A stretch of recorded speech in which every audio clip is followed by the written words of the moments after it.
नमस्कार दोस्तों मैं नीलारा स्वागत करता हूं आप सभी का आपके अपने YouTube चैनल अपरिचित भारत में। दोस्तों हमारे श्रेष्ठ पूर्वज कहा करते थे और आजकल तो आधुनिक विज्ञान भी कहती है कि एक बच्चा अपने जन्म से लेकर 14 वर्ष तक की आयु में सबसे ज्यादा ज्ञान अर्जित करता है, चाहे वह ज्ञान किसी भी विषय का क्यों न हो। और इसी बात को जानते हुए हमारे पूर्वजों की बनाई वैदिक शिक्षा प्रणाली में जब बच्चा ठीक ठीक बोलने समझने लग जाता था, अर्थात 5 वर्ष का हो जाता था, उसी समय उसको किसी नजदीकी गुरुकुल में दाखिला दिला दिया जाता था और वह 14 वर्ष तक निरंतर कठोर परिश्रम करता था, निरंतर कठोर अभ्यास करता था और वह 14 वर्ष के बाद एक मेधावी छात्र बनता था। परंतु गुलामी के दौर के कारण हमारी शिक्षा प्रणाली बिल्कुल बर्बाद हुई और हमने मौजूदा सरकार से उम्मीदें करी थी कि यह मौजूदा सरकार तो निश्चित ही भारत में एक बार पुनः वैदिक शिक्षा को स्थापित करेगी। परंतु यह मौजूदा सरकार तो वैदिक शिक्षा प्रणाली को स्थापित करने की तो दूर की बात है, चल रही काम चलाऊ शिक्षा प्रणाली को भी बर्बाद करने पर तुली हुई है। तो दोस्तों मौजूदा सरकार किस तरह की नीतियां बना रही है, यह जानने के लिए जुड़े रहिए मेरे साथ इस वीडियो में। तो शुरू करते हैं आज का वीडियो।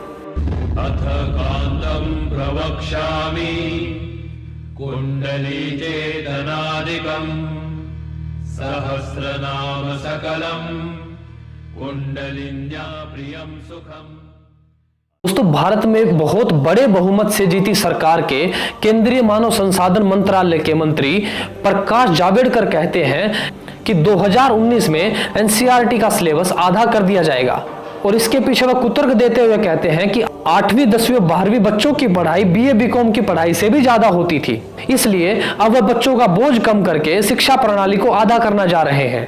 दोस्तों इस खबर को सुनकर मेरे देश की बहुत सारी भोली भाली जनता हर्ष और उल्लास मना रही है कि हमारे बच्चों का बस्ते का बोझ कम हो जाएगा, वह भी हल्का बैग लेकर स्कूल जाएंगे। मैं ये नहीं कहता हूं कि मौजूदा शिक्षा प्रणाली में बहुत सारी चीजें अच्छी होती थी, नहीं, कुछ चीजें निश्चित तौर पर गलत हमारे बच्चों से करवाई जाती थी जिनका कोई उद्देश्य नहीं बनता। परंतु अब जो नीति बन रही है, आधा सिलेबस होने का अर्थ यह है जो आपका बच्चा गणित के 10 अध्याय पढ़ता था वह 5 पढ़ेगा, जो आपका बच्चा विज्ञान के 10 अध्याय पढ़ता था वह 5 पढ़ेगा।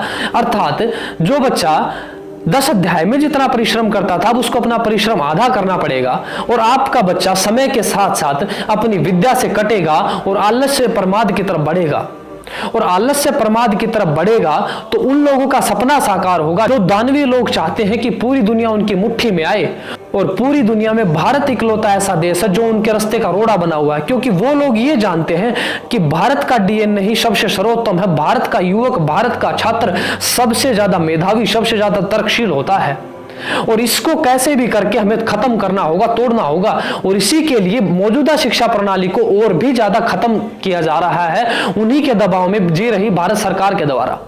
और इसका परिणाम ये होगा जब आपके बच्चे को बहुत ज्यादा विद्या अर्जित करने का समय आएगा तब तक आपका बच्चा शिक्षा से कट चुका होगा, क्योंकि आपके बच्चे का 14 वर्ष की आयु तक जो कठोर परिश्रम करवाया जाता था, अधिक ज्यादा पढ़ा के परिश्रम करवाया जाता था, वह तो मौजूदा सरकार 2019 से खत्म करने जा रही है।